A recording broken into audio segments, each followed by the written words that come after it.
Até agora parou no CAT1, CAT2. Não, CAT1, CAT2 é só o nome, não é modelo.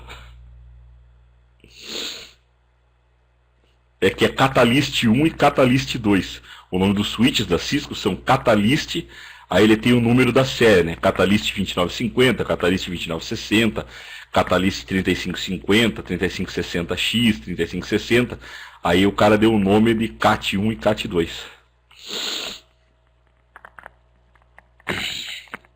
Então vamos lá, agora a gente vai passar para a parte de WAN.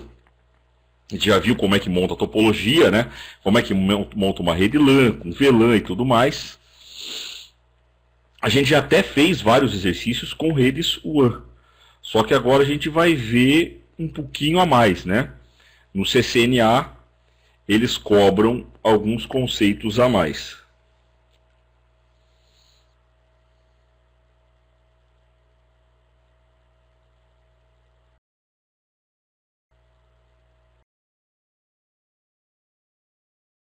De WAN, nós estamos falando, né, da conexão a longa distância. Então eu tenho várias LANs, tenho aqui um escritório regional, com alguns escritórios com uma filial, trabalhador à distância, usuário remoto, todos eles se interconectam através da rede WAN, né? Então, esses são os três tipos mais tradicionais aí que usam em exemplos de WAN, né? Você tem aqui o teu prédio com o teu backbone do edifício, o campus, tudo quanto é prédio que você tem, aqui é a tua matriz. Aí você tem filiais, branch offices, né, em inglês, o cara que é o trabalhador à distância, o cara que está em home office, e o usuário remoto, aquele cara que não trabalha em casa e nada, né? Ele está em qualquer canto, pode ser um vendedor, alguma coisa assim. Então as redes a longa distância, o nome é Wide Area Network em inglês. Geralmente são velocidades mais baixas do que a gente tem na LAN. A LAN hoje em dia, vamos falar assim, a gente pode trafegar todos os computadores a gigabit, né? Providas na maioria dos casos por operadoras de telecom. Então, diferente da LAN que a gente constrói e a gente tem que tomar conta, a parte de WAN normalmente é provida por uma operadora de telecom. Não que a tua empresa não possa fazer a própria WAN, até pode. Dependendo do caso, pode ficar muito caro, né? Ligam matrizes às filiais e podem suportar dados, voz e vídeo, né? É o conceito hoje em dia das redes convergentes, né? Das redes que não são só para dados, né? Então a rede pode suportar dados, voz e vídeo. Essa é a topologia que o CCNA cobra. Então você tem aqui, ó, o lado da operadora e o lado do cliente. Então lá dentro do lado da operadora, isso aqui está ligado com um monte de switch da operadora, switch de voz, equipamentos de dados, roteadores que vão chegar até um local aqui chamado de ponto de presença, ou POP, tá? Onde você vai ter um ponto final de uma central telefônica, de um roteador, que vai pegar um loop local. Esse loop local é o que a gente chama de last mile, última milha, que vai conectar até o cliente. No cliente, esse treco chega aqui, ó, esse link chega num lugar chamado demarcation point, ponto de demarcação. Então esse ponto de demarcação pode ser, por exemplo, um quadro lá onde você liga o DG interno, né, da tua empresa, onde você vai ligar os pares metálicos que estão chegando lá da operadora. Aí vem para um equipamento chamado CSU-DSU, que ele é DCE, Data Communication Equipment. Então o CSU-DSU é o que a gente chama aqui de modem no Brasil, tá? O modem HDSL, modem SHDSL, lá fora é chamado de CSU-DSU. Quando em WAN lá fora chamam modem, é um modem analógico. Então tem que tomar cuidado no CCNA. Sai aqui da central, chega num CSU-DSU, se chegar num modem é porque é uma linha analógica, beleza? É uma linha de escada. Então, o meu circuito digital está chegando no CSU-DSU, pega um cabo DCE, vai se conectar com um cabo DTE no teu equipamento. Então, esse CPE é o Customer Premises Equipment, é o equipamento do cliente. Então é o roteador que a gente tem lá, e daqui do nosso roteador vai para a LAN, e aí vem aquelas redes todas que a gente conhece. Vai ter o switch, vai ter a camada de acesso, distribuição, core, nossos computadores e tudo mais. Joia? Então tem que lembrar que essa linha aqui, quando ela é digital, ela chega num CSU-DSU, pega um cabo DCE, o roteador, o nome dele é CPE, Customer Premises Equipment, e pega um cabo DTE. Então, esses termos, né, CPE, Customer Premises Equipment, são os dispositivos do cliente. É o roteador do cliente. Depois, demarcação. É o ponto onde chega a linha da operadora. Loop local é o cabeamento. Então eu estou falando que eu estou chegando com linha com um par metálico aí, tá? Então o cabeamento lá é o last mile. Podia ser uma fibra ótica, poderia ser um rádio, qualquer coisa que a operadora te entregue. Tem o switch do escritório central, aí já é lá do roteador, lá da operadora, que está dentro do ponto de presença dela. E a rede tarifada é a rede da operadora que você vai pagar para acessar, né? Para ter o serviço de dados, de internet, seja o que for que você esteja comprando. E o que a operadora vai te oferecer? Em termos de dados. Linhas dedicadas ou circuitos dedicados, geralmente são conexões ponto a ponto, ligados através de interface serial, onde o link é teu, aquela banda é tua. Ele não é um circuito compartilhado. Comutação de pacotes é um método que permite compartilhar a banda, então ele é um pouco mais barato, mas só que ele não tem a qualidade, não tem a garantia de banda que esse cara tem, né? Então, comutação de pacote é um link compartilhado. E a comutação por circuitos são linhas telefônicas, né? Um E1, uma linha analógica, uma linha ISDN. Então, esse comutação por circuitos, eu estou falando já de linha telefônica, ISDN ou E1. Então, aqui, ó, ponto a ponto dedicado, normalmente a gente está usando HDLC, HDLC, PPP ou LAPD. No CCNA cai o HDLC e o PPP. Comutação por pacotes, estamos falando de X25 e Frame Relay. No CCNA cai o Frame Relay. E por circuitos, ISDN e linhas de escadas. Dificilmente cai alguma coisa sobre isso no CCNA. Se eu estou falando de link WAN, a gente tem que conhecer as velocidades da WAN. As velocidades da WAN, elas no Brasil e nos Estados Unidos são baseadas no link de 60, são baseadas na velocidade de 64 kbps, chamado de DS0, tá? E as velocidades são em bits por segundo. Nos Estados Unidos eu tenho T1, que é 1,5 megabits por segundo.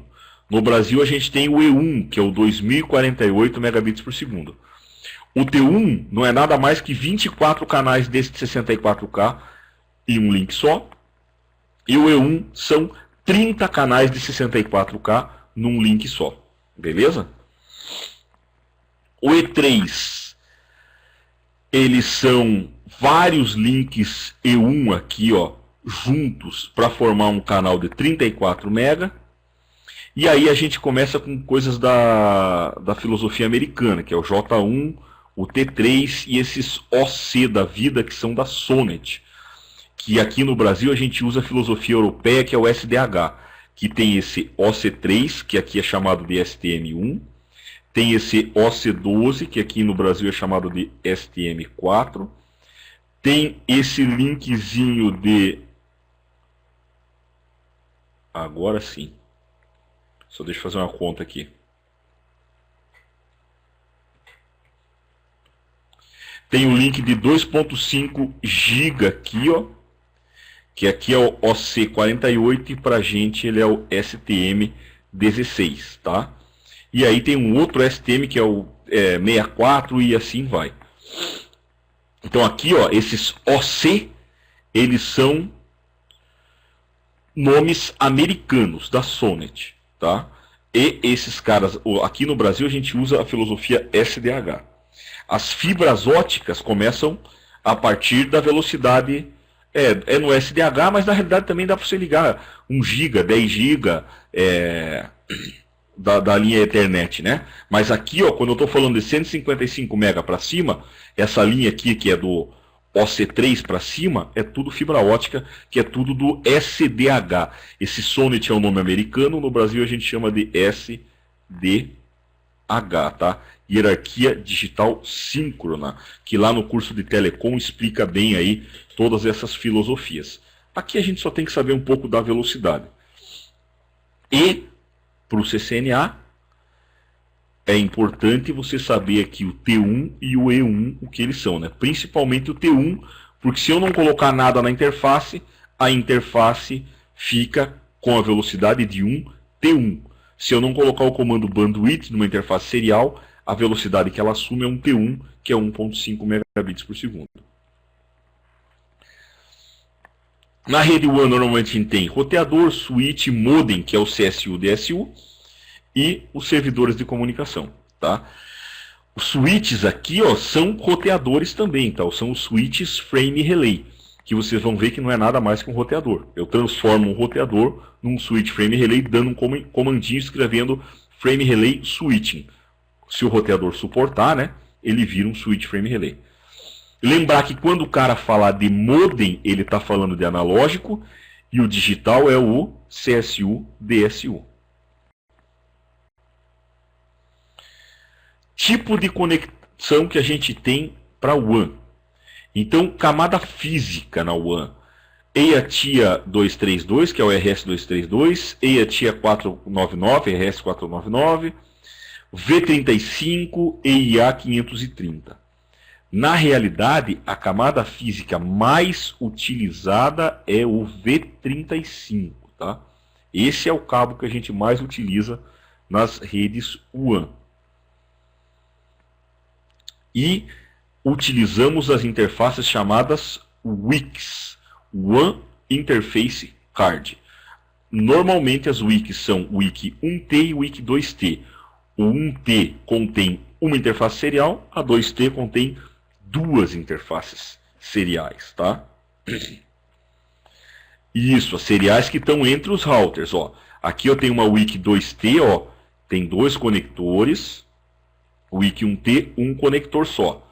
Esse conector mais fininho é chamado de Smart Serial e esse mais grossão é chamado de DB60, tá?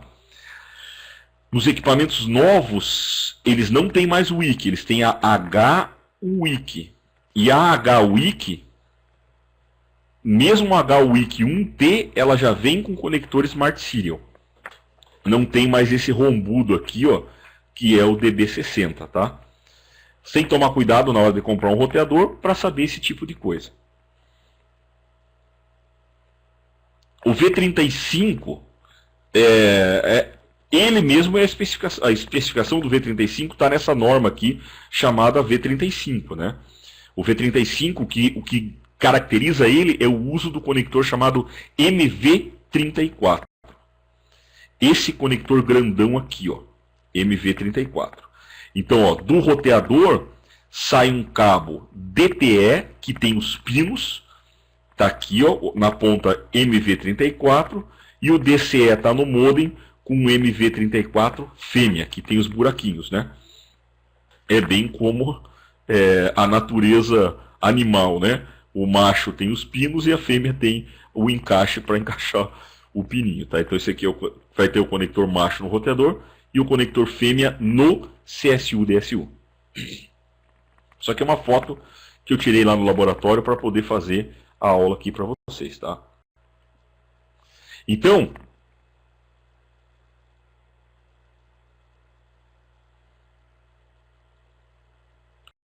desculpa, Ricardo, eu não entendi. Você colocou... Você está falando do cabo V35? O cabo V35 ele é utilizado para fazer a conexão do roteador com o CSU-DSU.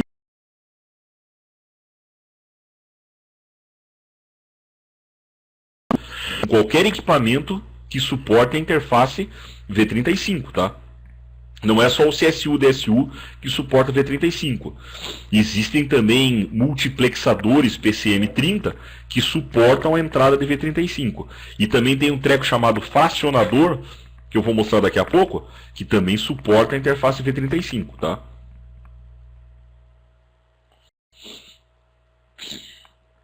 Então aqui, ó, topologia clássica aqui, né?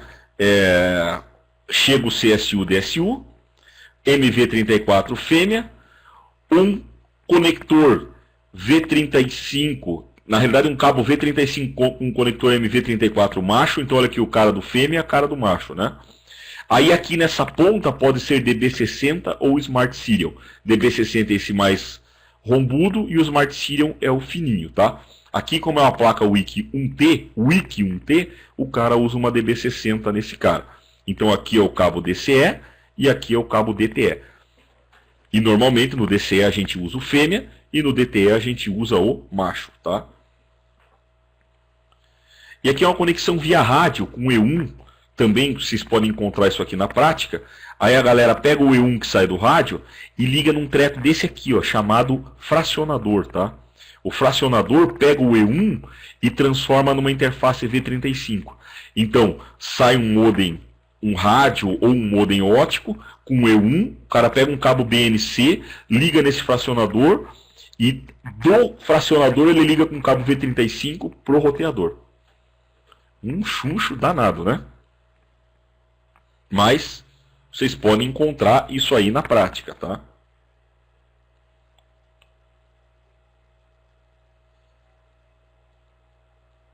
Beleza?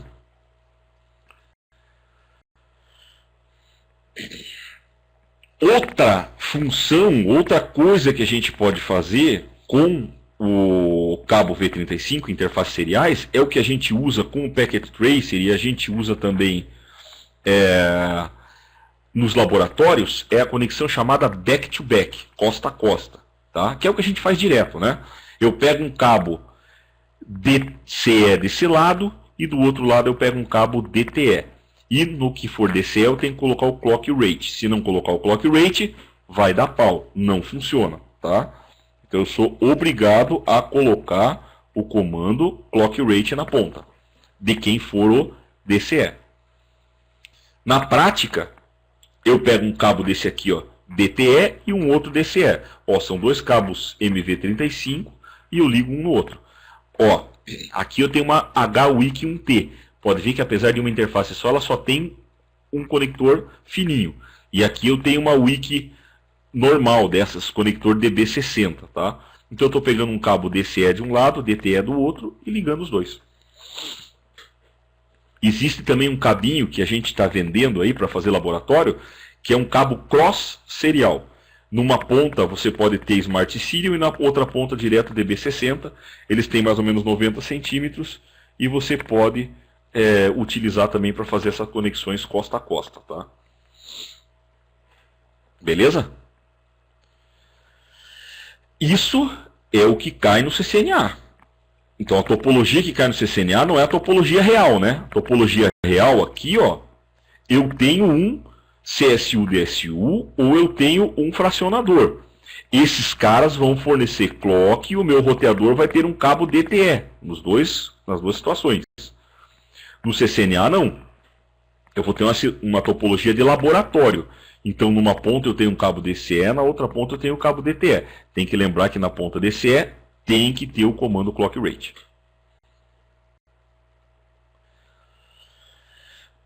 Protocolos que caem no CCNA: PPP, HDLC e Frame Relay, tá? Esses são os três protocolos que caem no CCNA. No material do CCNA, ainda vocês vão ver alguma coisa sobre VPN, mas não tem caído muita coisa não, tá? Apesar de que nós vamos ver aqui VPN, porque faz parte do CCNA, então a gente vai ver VPN também, só que vai ser na próxima aula, tá? HDLC, primeira coisa, padrão da Cisco para linhas seriais. Se eu não configurar nada, a tua linha vira HDLC.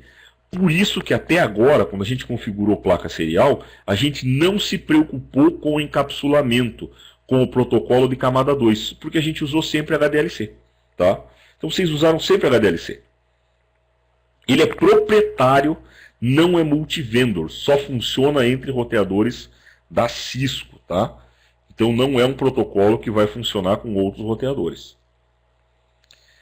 Não tem controle de fluxo nem nada, é um protocolo bem simples, de camada 2. Permitido para conexão ponto a ponto, e na bibliografia também fala que faz ponto multiponto. Não tem endereço, o campo endereço é definido como tudo 1, porque ele é ponto a ponto, né? E tem um código de proprietário aqui de 2 bytes que é inserido depois do campo de controle. É por isso que ele não é interoperável com outros equipamentos. Se você ligar o HDLC da Cisco com o HDLC da Tricom, da Juniper, não vai funcionar, tá? Não vai funcionar. Na prática, não. Na prática, o PPP para ponto a ponto acaba sendo mais usado que o HDLC, porque o HDLC da Cisco é proprietário, né?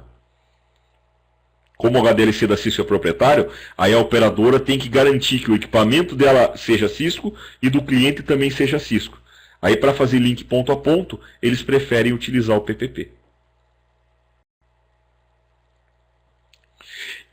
Se eu não colocar nada então na interface, a interface vira HDLC.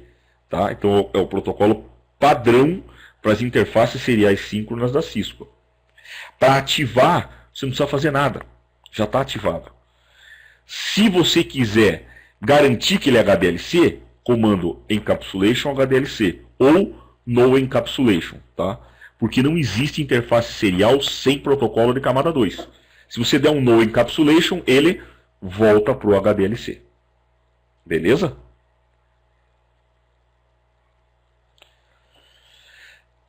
Configuração. Encapsulation HDLC ou não coloca nada, tá? Configuração da interface, vamos só revisar aqui, né? Uma interface DCE. Tem o comando description, bandwidth. Comando bandwidth, ele é necessário se você estiver usando o protocolo de roteamento, né? O EIGRP ou o OSPF, você tem que usar o comando bandwidth.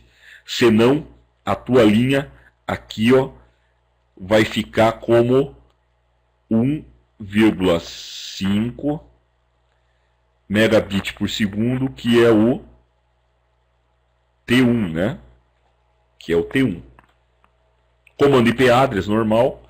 Aí aqui, ó, esse cara é o que define o protocolo de camada 2, o comando encapsulation. Encapsulation HDLC, eu garanti que o cara é HDLC e, como ela é DCE, clock rate 64.000. Por quê? A largura de banda é em kilobits por segundo. E o clock rate é em bits por segundo. Então, 64.000 bits por segundo dá uma banda de 64 kbps. Joia?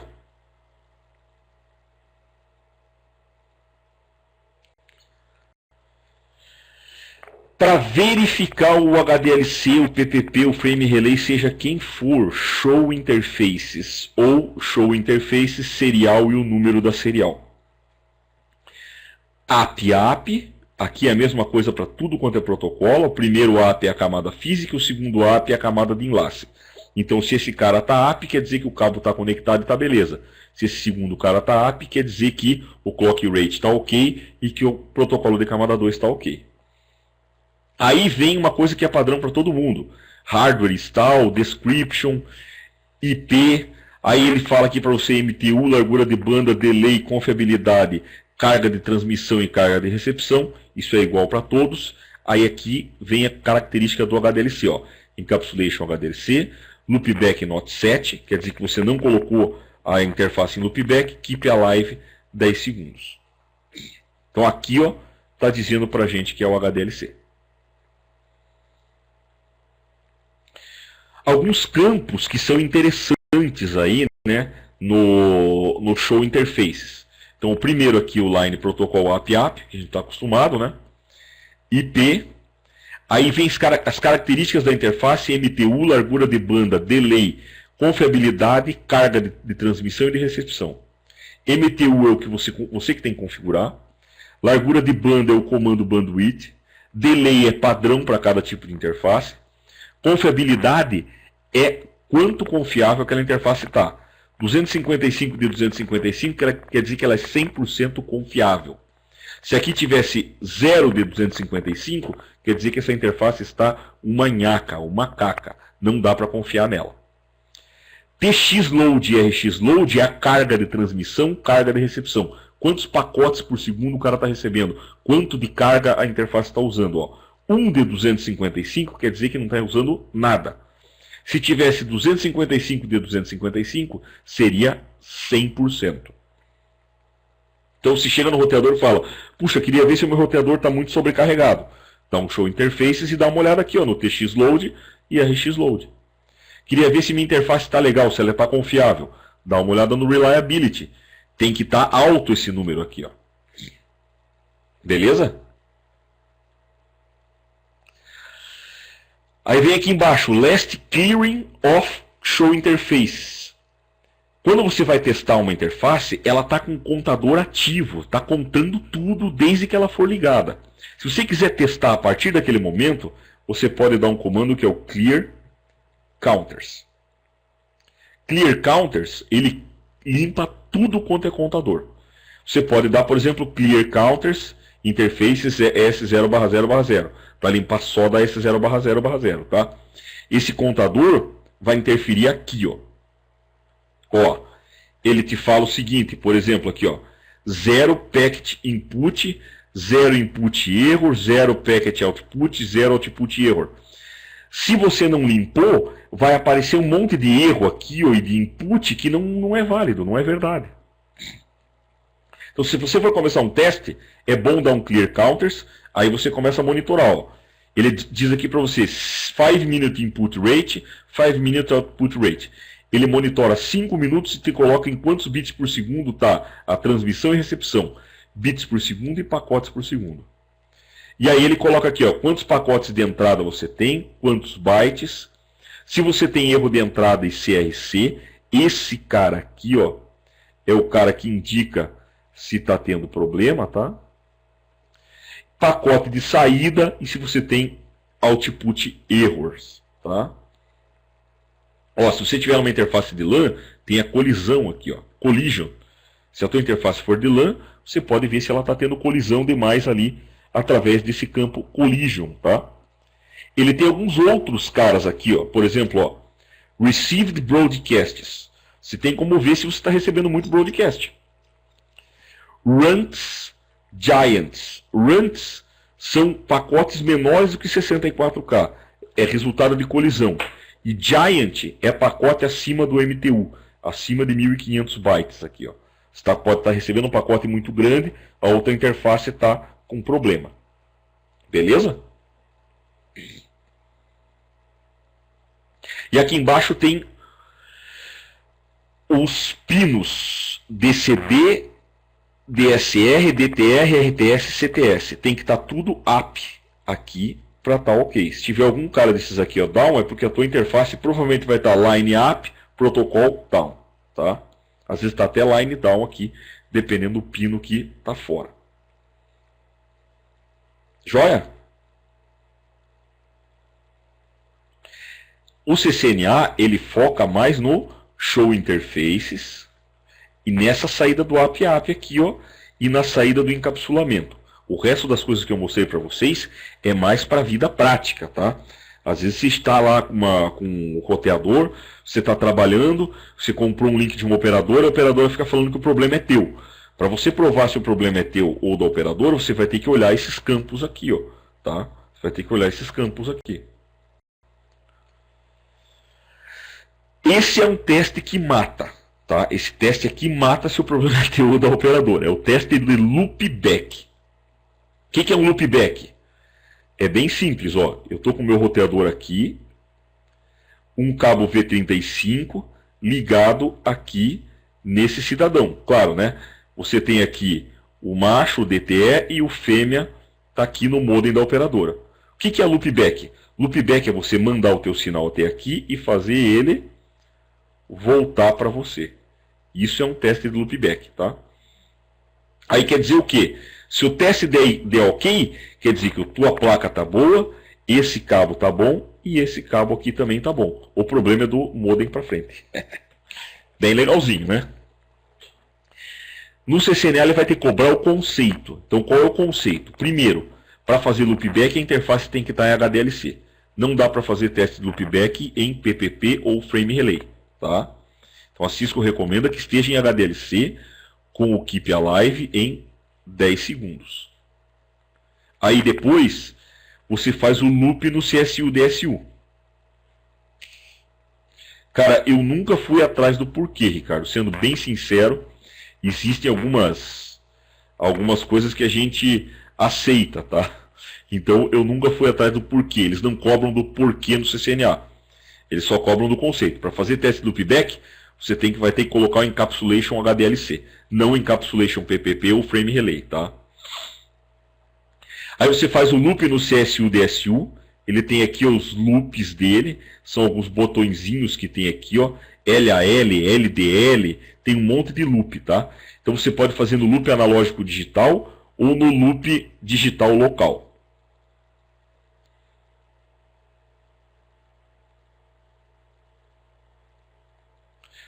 Voltando à história, o Antônio também está perguntando a história do porquê do HDLC. Provavelmente é porque os outros protocolos exigem que você tenha um outro roteador diferente na outra ponta, tá? Provavelmente é isso. O Frame Relay eu tenho certeza, tá? O Frame Relay é porque ele precisa estar conectado com o switch Frame Relay, senão ele não funciona. E o PPP, provavelmente se você não tiver um roteador diferente na ponta, ele não deve subir. O único que aceita isso deve ser o HDLC. É por isso o motivo, tá? Então, voltando, seta a interface HDLC, keep alive 10 segundos, faz o loop no CSU-DSU, pinga o próprio IP do roteador e vê se teve perda ou não. No caso de ter perda, o problema é da wiki ou dos cabos, tá? Volta às configurações e acabou o teste. Na página da Cisco, e no meu livro também, novo, eu coloquei como, eu acho que tem até lá no...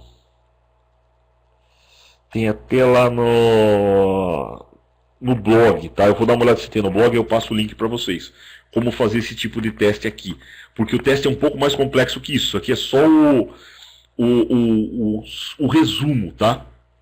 Mas esse teste ele é recomendado pelo TAC, que é o Technical Assistance Center da Cisco, o nível 3 lá da Cisco, e ele tem algumas regras para você fazer.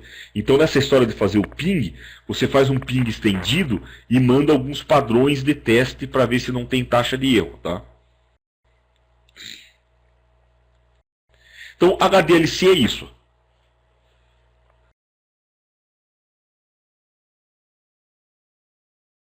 Ele na prática é para fazer o teste de loop, porque como ele não tem compatibilidade, né, você acaba não usando ele nas operadoras para fazer o link. O que a gente usa mesmo é o PPP, que é o Point to Point Protocol. PPP ele é aberto e multivendor, funciona qualquer fabricante. Permite conexões ponto a ponto, o nome dele é PPP, né, Point to Point Protocol. Utilizado em linhas seriais síncronas e assíncronas. Era o protocolo que a gente usava quando usava modem discado para acessar a internet. Aquele que fazia o barulhinho do modem, eu usei muito essa tranqueira, então era a internet antigona, né? Dividida em duas camadas, LCP e NCP. O LCP quer dizer Link Control Protocol e o NCP Network Control Protocol. Então eu tenho uma subcamada para falar com a camada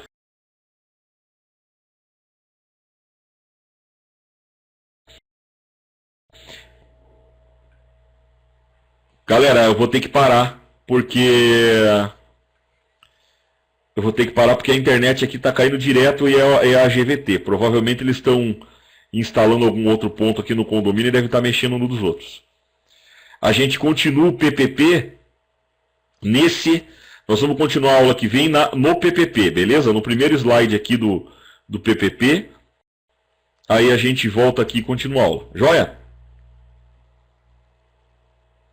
Se não ficar caindo, voltando, caindo, voltando, caindo, voltando, fica uma loucura para vocês e para mim também. Pessoal, boa noite aí. Obrigado pela presença. Desculpa por esse probleminha no final, mas não vai afetar nada, tá? A aula que vem a gente termina o PPT e começa o Frame Relay. Até quarta-feira aí, galera.